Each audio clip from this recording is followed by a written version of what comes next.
Okay, I accidentally stopped the last video a little bit too quickly. So rather than just read the whole thing, I'm just going to do a continuation and just break up 6.6 into two parts. So what I'm going to do is we're still on the topic of area between curves.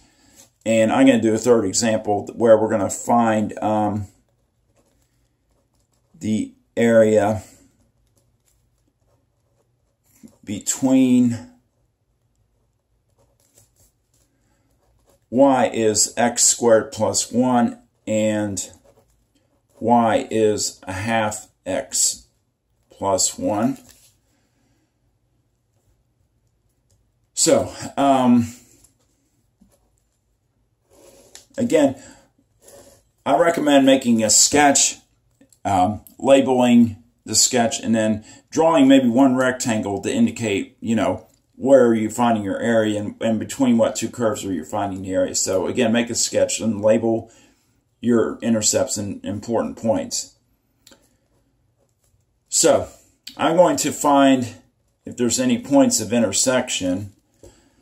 So we're going to set x squared plus 1 equal to y 1/2 x plus 1. See if there's any points of intersection. I'm just going to cancel out the ones because we can just basically subtract one row of sides and do that. Which gives me x squared equals 1/2 x. And if I move that term, get them on the same side, it looks like I can factor out an x. So I would get x minus a half if I factored out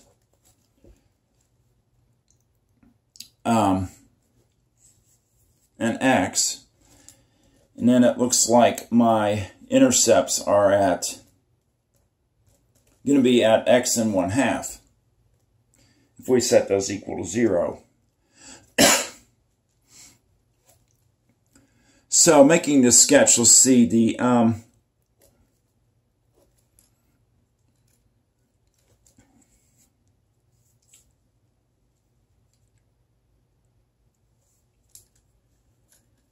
I'm going to sketch a parabola first, and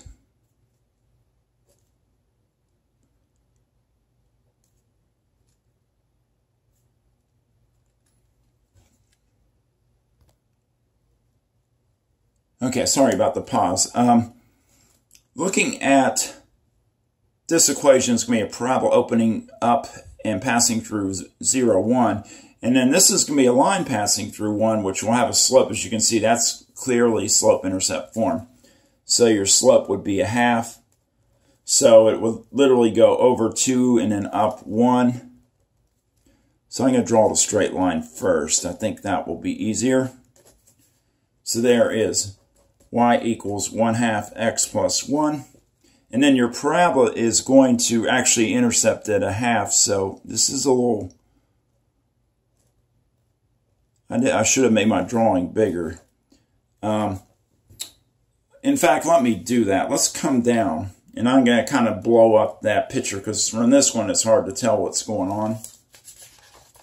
And that happens sometimes. You may sketch it and realize, oh, I need to you're almost like a computer, and you almost have to zoom in on what the area is. So let me kind of draw it down here. So here's the point 0, 1. And your parabola is going to go like this. And your curve is going to touch at what would be a half. Going to have to kind of... Because it did go where we discovered up here. It does go over 2, up 1. But I have to kind of blow up the picture a little bit so you can see what's going on. So you do get two curves.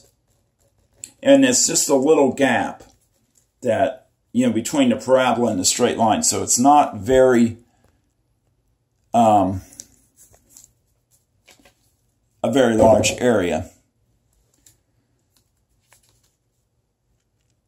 So let me zoom back out again. And what I'll do is I'll find the area here. So we're going to go from 0 to 1/2 of upper curve is 1/2 x plus 1 minus, and then the lower curve is x squared plus 1 dx,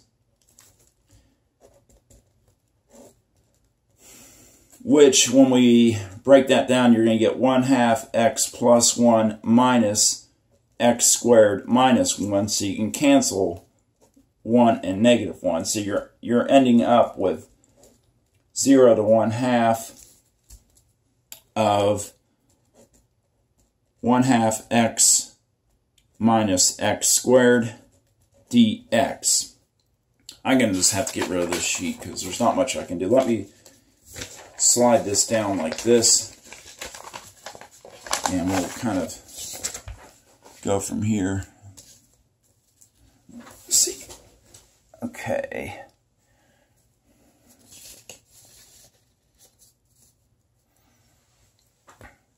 All right, so if we continue the integration, the antiderivative of 1/2 x will be, well, the antiderivative of x is 1/2 x squared. So that actually come out to 1/4 because you got times it by half.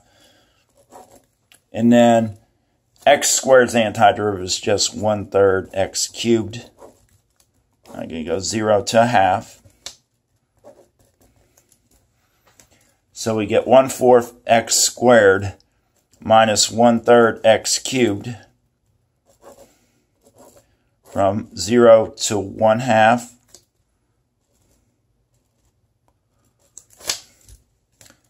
And then plugging in those fractions, we'll get 1/4 times 1/2 squared minus 1/3 times 1/2 squared. Minus, and then this, if it's okay, that's just going to be 0. And then this will be a 1/4 times a 1/4 is a 16th minus, and that should be cubed. My bad. Make sure that's a 3. It'll be 1/8 times a 1/3. That's actually 1/24.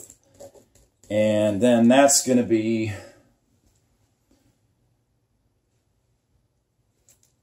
guess the common denominator would be 48.